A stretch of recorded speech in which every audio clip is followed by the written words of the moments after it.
All right. The critical question, what moves token prices? Outside of digital asset treasuries, I think we should probably discuss. Okay, so I'll let you guys introduce yourselves and your respective organizations just to kick off. Hi everyone, I'm Guilhem, CEO and co-founder of Flowdesk. We are a full-service digital asset trading firm. We are notably known for market making as a service product, which helps token issuers bootstrap their own liquidity in full transparency and control. And more recently, we have entered the OTC derivatives and credit space, for which we've seen a good reception. And we work with a wide range of counterparties, from token issuers to more institutionals, banks, ETF providers, etc. Thejas Nalval, I'm the CIO co-founder of Parataxis Capital. Parataxis is a US-based hedge fund focused entirely in the crypto space, of course. We focus on liquid opportunities. Our flagship products are a long bias directional fund as well as a market neutral fund. By way of background, I've been in the crypto space professionally for about 8 years. Prior to that, just like everybody in the audience, traditional finance. Worked at Goldman for a little bit with this guy over here, but happy to be here. Hey guys, my name is Diego. I used to work at FTX. Then I left before Luna, started a venture fund called Frictionless Capital. We raised $20 million and published our Solana thesis at $12 and took a position shortly thereafter. We are still holding and taking concentrated bets in the venture space. We're the first backers of Backpack Exchange, for example, and investing pre-seed and seed. Hi there, my name is David Norris. I'm the CFO at Near Foundation. Near Foundation looks after Near Protocol. We're on a mission to build the intersection between AI and crypto that really looks after you as a person as opposed to trying to extract from you. We're building 3 parts of our stack. The first is around AI infrastructure, so DCML, privacy first AI assistance, and agentic protocols. We have the ability to swap any asset across any chain, and we have a really scalable L1. Okay, so we've got I'm Mike Bucella, co-founder of Neoclassic Capital. I've either invested in, alongside, or interacted with all of you and your organizations over the years, and it's a good mixed bag we have up here. I brought my wine to make sure it's informal and informative. So let's start with the main question, and I think maybe we'll start with Thejas on, okay, so when looking at and investing in tokens, is it still primarily what we call event-driven, but is realistically narrative-driven investing, or has the market matured to fundamentals? And where lies the frustration in the answer to that question? It's all narrative. It's all narrative. Full stop. I mean, what was the narrative last year? It was war, it was the election, inflation. What's the narrative this year? Inflation, tariffs, regulatory clarity, of course. I mean, I'm a liquid fund manager, so my investors benchmark me every single year. It's usually to Bitcoin. So what I focus on is the things that will move token price or impact token price in the short term, say 6 to 12 months. Narratives, in my opinion, drive sentiment. Sentiment drives supply and demand imbalances. That manifests in the option space. It manifests in spot volumes. It manifests in capital flows, inflows, outflows into the ETFs. And that's how we make our decisions. But yeah, in my view, it's all narratives. All right, I'm not going to make you talk your current book because we know it's against compliance rules. But for example, last year, what was a narrative that you got behind? I want the narrative, the name of the asset, and how you thought about it. Very quickly, though, 30 seconds. Last year, we were heavy Bitcoin. And the reason why, it was a risk-off year with all the volatility, especially in Q2. Helped us avoid a lot of the drawdown and some of the alts. Helped us and then we went back into some of the higher beta, heaviest halts at the end of the year. Helped drive returns, especially after the election. But yeah, we pay special attention to what is actually impacting prices. And last year, there was a shit ton of volatility in the markets, just given all the news around what's happening, in the Middle East, and as well as some of the leverage that came unwound last summer. All right, and David, as you sit there and watch the price of Near fluctuate wildly, and you think about everything you've built from the AI standpoint, but then you think about everything that you are required to discuss from an AI standpoint, fundamentals, narrative, where do you feel more obligated within that space? I would love to say fundamentals, but the reality is narrative. Okay. And I think we can control the fundamentals as much as possible. But the answer is really multivariate. We have to be proving that we can actually deliver products that people use and enjoy. That's the really important thing as we become more mature. It's no longer about the promise of doing something, it's about the reality of actually having done it and being able to show that we can scale it. Without a doubt, we've seen the biggest price action on Near coming through from when there's been heavy market narrative towards AI. And as that tailed off through the start of this year, then you have to work a lot harder to get back up front of mind. So yeah, the ultimate driver for me is narrative, and we have to continually work to refine that vision. So long NVIDIA, long near. Right, that's what we're going with. That's here. the one. Okay, anybody, Diego, and Yeah, I think I can try to bring a slightly different approach. So obviously, any pricing of any asset, even outside of crypto, is probably a combination of those two. And by the way, when you are doing really good at those two, that's when you are the most successful. That's why probably Circle's IPO has been so successful. That's why probably Hyperliquid is so successful recently. I think obviously in crypto, it's more trending towards the extreme side of the narrative side of things. Although we have seen some changes more recently, and particularly in this cycle, as we've seen, those assets that are revenue generating, not only utility assets, some form of, without saying it, of security token. And I think it's only going to keep going in this direction as we see security token entering the space. If you're able to generate revenue on-chain or off-chain and bring it on-chain, you will probably be very, very successful. So this is the interesting part about our industry, because we say, for example, over the last 2 days, revenue generating protocols are getting a lot of love. Hyperliquid, Maker, Aave, Uni. So, and those have performed relatively well. And then we've got Bonk, Fartcoin, who, this sounds ridiculous, but are some of the best performing assets of this most recent period. Would you consider the revenue generating protocols to be fundamentally driven? Or is that still just a narrative of revenue generating protocols and therefore they get price performance? That's not in the prepared questions. I just came up with that one. So, okay, I'll try to take it. So indeed, the two categories that you are describing are very interesting. One is highly speculative, more short term, and it's a very legit bet. And even outside of crypto, we see those meme stocks, and they are having kind of the same behavior. And then you have like the more fundamental ones with, do we expect more long-term cash flows and steady cash flows?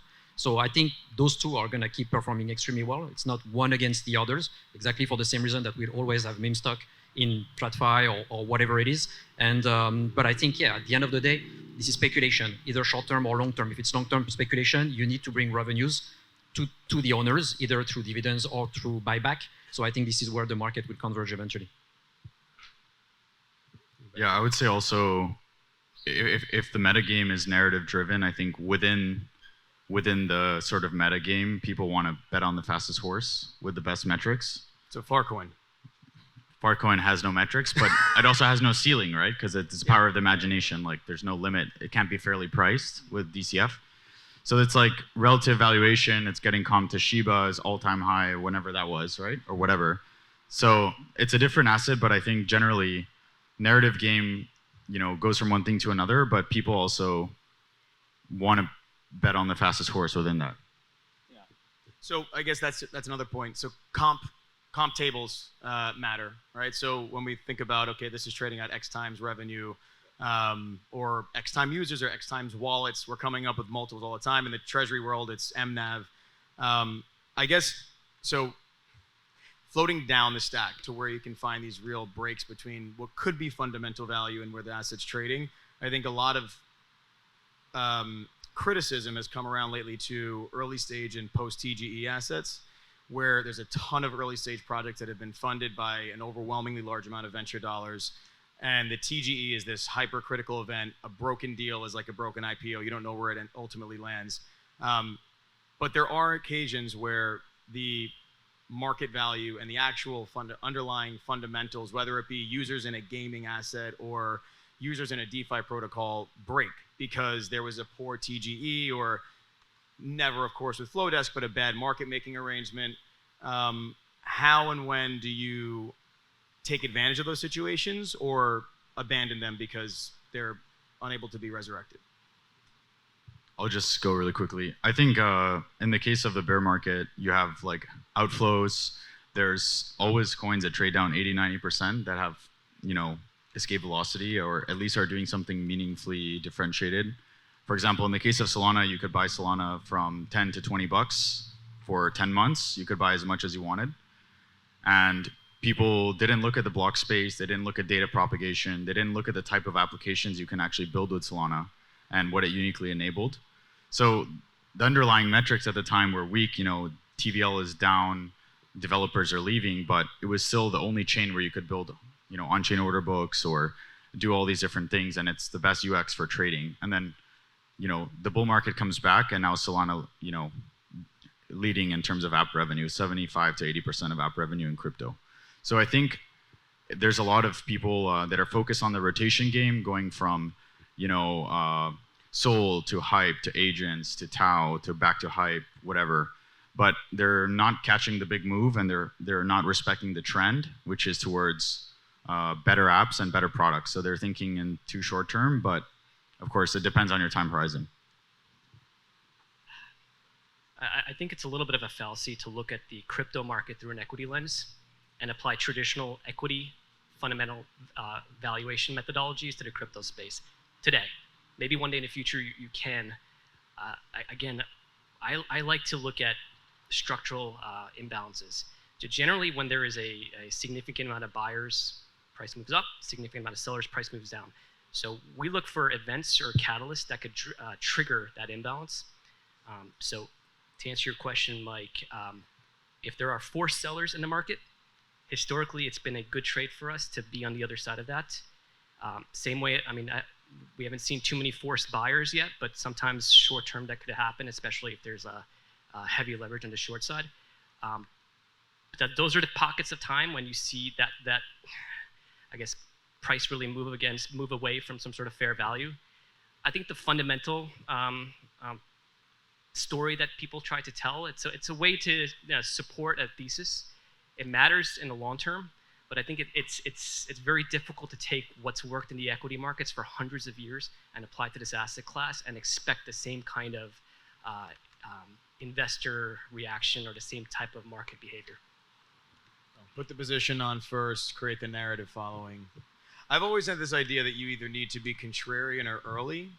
And I guess that's maybe more from an early stage lens to get reasonable valuations, but you get paid to be momentum oriented in liquid markets. How do you deal with the struggle of balancing the two? And I think, frankly, it's been more alpha generative to be trend following. Yeah, I think you're touching a key point in crypto, and arguably in TradFi, it's better to be wrong with everybody than right alone. And this is why everybody's playing this game of, we know the fundamentals on the long term are maybe not good, but this is where the market is heading. And I think, this whole TGE thing you were referring to is the beauty and the curse of crypto.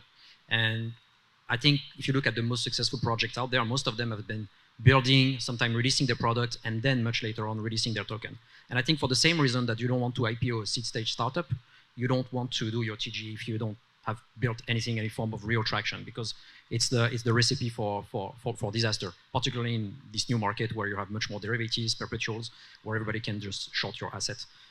So I think ultimately it will converge because the market will get much more rationalized. Let's keep in mind that excluding top 10 coins, this is only a $400 billion market cap. So this is zero. And we're not going to add a 0 or 2 zeros by playing the same game. So I think, there is a reason why the market is still that small. It's just because, this is a small speculative use case, and to make the market bigger, we need to get real about it.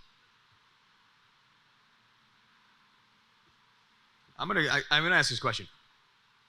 Who is the incremental buyer? So I'm gonna be a little bit unfiltered. I think we all ignore a lot of the largest, most material buyers in the market and sellers in the market. Like, for example, Justin Sun is extremely impactful on our industry, and I don't think anyone talks about it.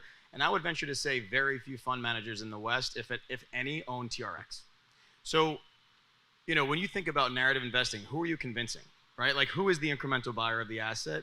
And obviously, there's communities that build from the ground up in, Reddit or even further in 4chan. In the 2020 cycle, that was a pretty key data input to take in. If you can have feeds into what's happening in the 4chan world, you had early access to the next meme coin. So it seems like the consensus is narrative-driven investing generally creates the momentum, in either direction for an asset. Who are you convincing? Is it all PvP, fund versus fund? Is it, at the end of the day, what's your perspective? I think it used to be PvP, and crypto was going after the same 20,000 whales and crypto traders, and now they're all in hyperliquid, and you kind of run out of retail and whales pretty quickly in crypto. But this cycle, it's been a lot of traditional finance and traditional equity investors that are hopping onto a narrative like Circle, being the best IPO of the past 5 years, and now they're saying we're bullish stablecoins, and there's only a couple of ways to express that view, and then they're just piling on to the same trades. So I would say historically it's been PvP with crypto natives, and then you run out of retail quickly, but now it's turning into PvE. Well, to keep in the frame of the panel, which is tokens, so are you saying that constructs a thesis on stablecoins, and so they're going out into like the Athena Treasury protocol, which is ultimately buying Athena, or are you saying that they're actually now more comfortable going into our world and buying the tokens themselves and cold storing, or because I agree. I think the public markets, clearly Circle's valuation was an indication that there is scarcity value in our industry, but I don't necessarily think the people that were buying Circle outside of some of the retail at the frothier top kind of that stock, and call it a month ago, I don't think those people are buying crypto assets. But are you saying that kind of parlays itself into these digital asset treasuries? Yeah, I mean, they're buying ETH, for example. One of the big catalysts behind ETH's run is like the stablecoin narrative that like they have more supply than any other chain, and that they have the most mature stablecoin ecosystem. So it's like, I think one narrative runs, and then that leads to another offshoot, and then people move out the risk curve, and they get more degen over time goes on, and they want to take the Circle money and make a 2x on ETH, and they want to take the ETH money and hit a 2x on Sol, and then so on and so forth. So we got to get David a ETF from BlackRock. Anyone from BlackRock here? We got a near ETF for the next AI run. I don't know. What's your take? Yeah, I agree. We really kind of see the incremental buyers being in different forms, and we have to address them in different ways. So certainly what we're seeing is an increasing appetite of big advocates in the TradFi space that are starting to open up space on their balance sheet. And they are, as you say, going down the risk curve as well at the moment, looking at different options. And the hardest thing has been for them to come into crypto to actually buy, and having roots with structured products just allows them to even participate. We've got a second group, which is more around that long-term thesis. They believe in 10 years, you're still going to be around, you are building something of value, and they actually don't care about the volatility, and they are there as partners to be able to support for the long term. And then the third piece really is around more of the degen play, and that is the pure hype train and what we can do to actually build community. But we do see that as more of the short-term, near-term PvP games. So there are different strategies that especially L1s need to play to be able to address these audiences. The key confidence for us is trying to blend trust and long-term thinking versus getting into front of mind or narrative. And as a company with multiple different layers of products, that's really hard to be able to keep up with that narrative, but a great challenge to take on to stay up in that front of mind space. It's traditional financial markets. We did the same. I remember going through the same process when BlackRock announced their ETF 2 years ago. Bitcoin was right around 30,000, and the question was, why would people buy the ETF when they can buy Bitcoin on Coinbase, or And there was a fundamental misunderstanding for how Wall Street works, and that there's an entire distribution pipeline of issuers, of wholesalers, of salespeople that are geographically segmented, and there is a mechanism in place to drive capital from everyone's IRAs to everyone's brokerage accounts to the ETF, which will fundamentally impact or structurally impact the price of Bitcoin. We'd actually put out an analysis that summer. Bitcoin was at 30K, and we estimated about $90 billion of net inflows into the ETFs within 2 years. And we had a price target of $200,000 by the end of 25, which seems to be the consensus right now, which was a crazy target back then, implying almost a 10x. I think there's a fundamental misunderstanding still today with how much capital Wall Street has and the incentives and the pipelines that are built to drive capital into the crypto market. So that's the next marginal buyer, and it's going to be massive, in our opinion. Okay, so historically, before ETFs, the master narrators were us, fund managers, convincing people that this is a sector worth allocating dollars to, and then we are the purveyors of that capital to the crypto markets and allocating to who we think best represents us, as well as what may work and generate alpha. So I think ultimately, you guys are all still very much the master narrators and conduits of capital. Who are you speaking with incrementally these days? So for example, with respect to Near, are AI infrastructure investors reaching out to you and saying, help us understand the distributed AI space? And it's, the same guy at Tiger that's looking at, I don't know, Anthropic is talking to you guys about what's happening at Near, and then with respect to the fund investors, has your, obviously it's still a lot of family offices, individuals, people that want exposure to the space, has, and Joe Miranda's somewhere here, but the institutions, have they stepped in meaningful size? And I would venture to say, like, be honest, if they haven't, which I don't think they really have, I'm interested as to your perspective as how the conversations have evolved. It doesn't necessarily mean it's good nor bad. And then with respect to Flowdesk, is your client changing? You know, so basically we're saying all this stuff, all these worlds are converging, TradFi and crypto, but is that present? Is that obvious to you in your conversations on a daily basis? Have they changed? So we'll start over here. It's highly obvious. Yeah. If I was to rewind 3 years ago when I first started speaking with people with respect to Near, it's a completely different group of people. We very much have to start from basic principles with the audiences that we're speaking with at the moment, not understanding that there is a different option to centralized AI, and that decentralized AI is a thing and actually is better for you. And when we have those conversations and people get it, then we get real long-term supporters coming through. But these guys are dipping their toes into crypto at this moment in time. They are not putting large sums, but the sums are getting bigger and bigger and bigger. And that for us is the next frontier, really. Instead of always trying to do PvP, how do we break into new audiences and really get the everyday person on the street to understand actually the power of what we're building in this industry. As an industry, we're building some incredible technology. We're doing stuff that will truly change people's lives.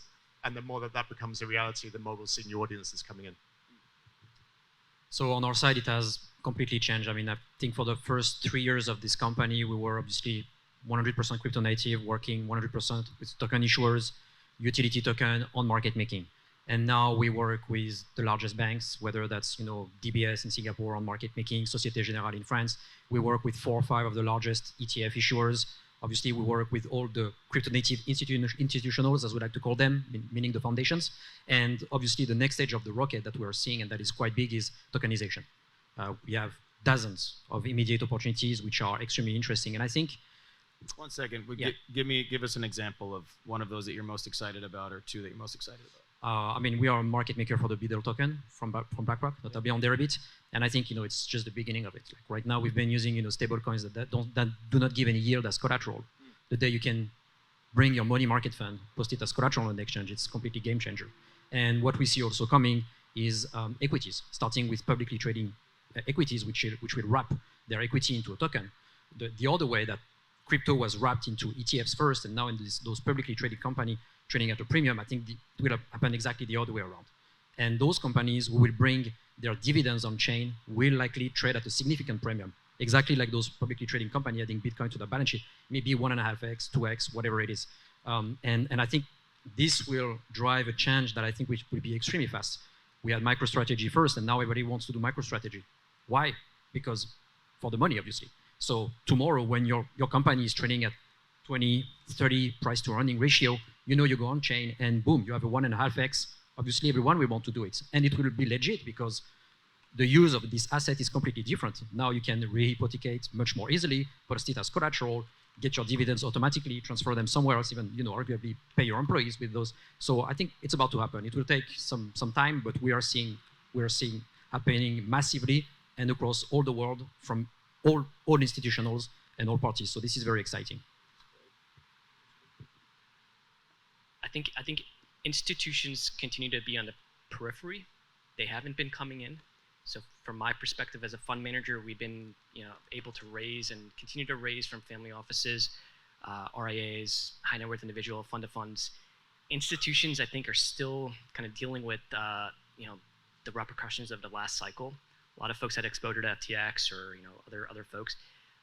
And it's also, I think Joe would agree with this, it's a structural problem with institutions on where to put a liquid crypto manager that has volatility, that gives you the upside convexity, but has volatility, which is the good and bad of being part of a liquid crypto fund.